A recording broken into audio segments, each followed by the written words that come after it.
I think we all have faith every day in our lives, and even a religious person, a Christian person, has faith, and even an atheist or somebody that claims that we are here through evolution or the Big Bang Theory has faith. So that's why I was asking you the question. In science, you develop a theory based on the data that you see and your observations, and then you test that theory. And if it holds up, then you stick with it until it's disproven. Hence, gravity, has been around for a while. Do you know what the second law of thermodynamics is?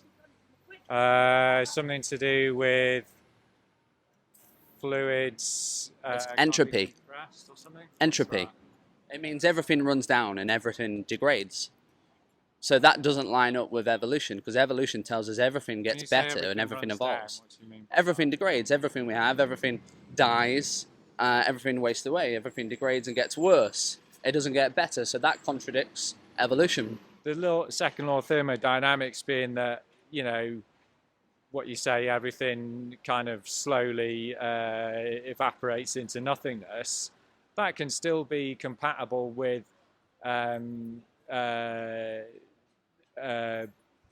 what's the word? Survival of the fittest, which is not as most people think, which is that somehow we're all in some primeval struggle to survive and we've got to stand on each other's heads to get to win. That's not what Darwin actually said.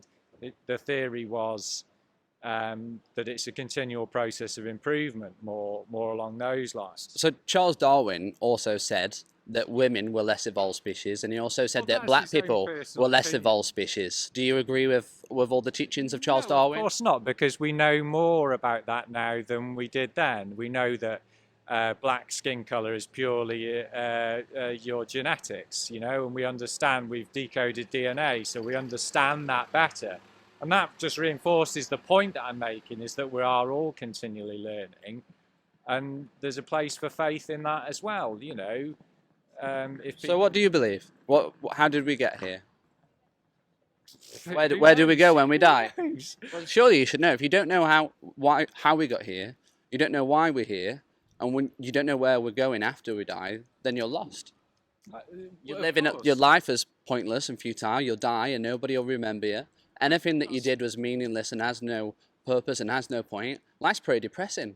Well, that is the depressing reality, is that fundamentally, there isn't really any point to life. People read into it what they want. That's just the way it is. And so, is murdering and killing people wrong? If there's no point to life and we're all just here and on a continual progression. Essentially, from a purely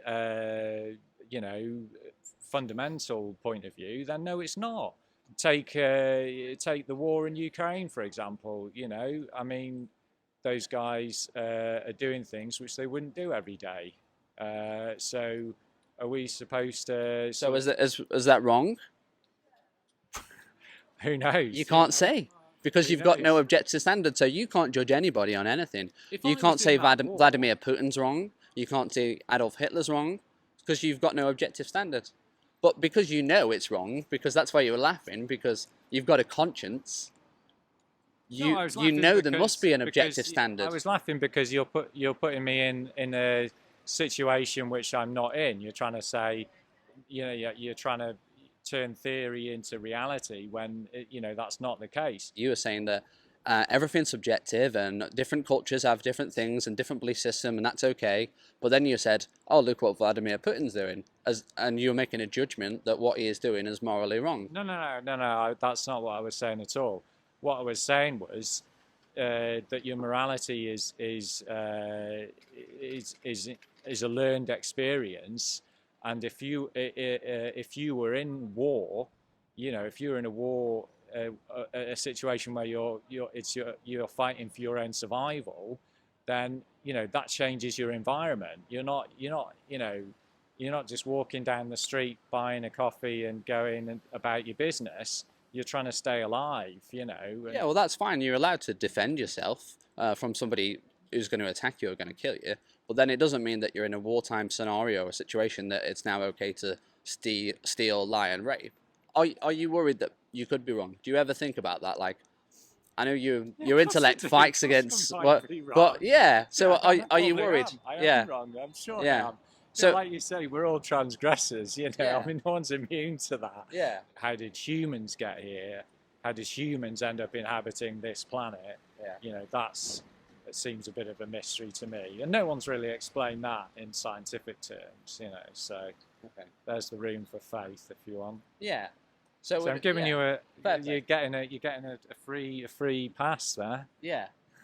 I'd just encourage you to. I may not convince you of what I'm saying is true, but I just encourage you just to think about it more. If there is a creator, if there is a God, It does surprise me that somebody search it of out. your sort of young age is out on the streets doing this sort of thing rather than being in the pub getting drunk, you know. But yeah, if you want to do that, let's, you know. And if you spoke to me a few years ago, it would completely surprise me as well. But since I put my faith in God, and God promised that He'd give me a new heart and new desires, and if you like want evidence of a miracle, ask my family, ask my friends who know me that I'm a completely changed person now inside because God has changed me. I've given my life to God. I've put my trust in Him. I knew that I've sinned and transgressed, and I've done all these things, and I've seen it inside of me that I know I'm not a good person, and I cried out for God and asked for forgiveness, and He's changed me. And you ask my family that I'm a completely different person now, and that's what God will do for you if you put your trust in Him. If you come to Him and say, "Sorry, God, I know I've done all these things, and I just ask for your forgiveness," and you seek Him, and then He'll come to you and He'll change you and He'll forgive you. Well, So- not at the moment, but I admire your bravery, Anyway. both of you. If so. have you ever read the Bible at all or not? You say you brought up in it. Yeah, bits of it. Yeah, I mean, like I say, you can pick Yeah. and choose. So. Yeah. Would it, if I give you a Gospel of John, that's a small little book of the Bible, would you read it? Yes, I know that. Well, possibly. Yeah. All I'd say, if I said to you, Harry Potter's a terrible book, and you said, "Have you read it?" I'll say, little bits of it. Then you'd say, "Well, you need to read it first, and then you can make up your mind." So what I'd say to you is, read it first, and then you can make up your mind. Is that fair? Would you know? That's fair enough. Yeah. I mean, I did make a start on it once, but Yeah. then I put it down. But Perfect. um, All right.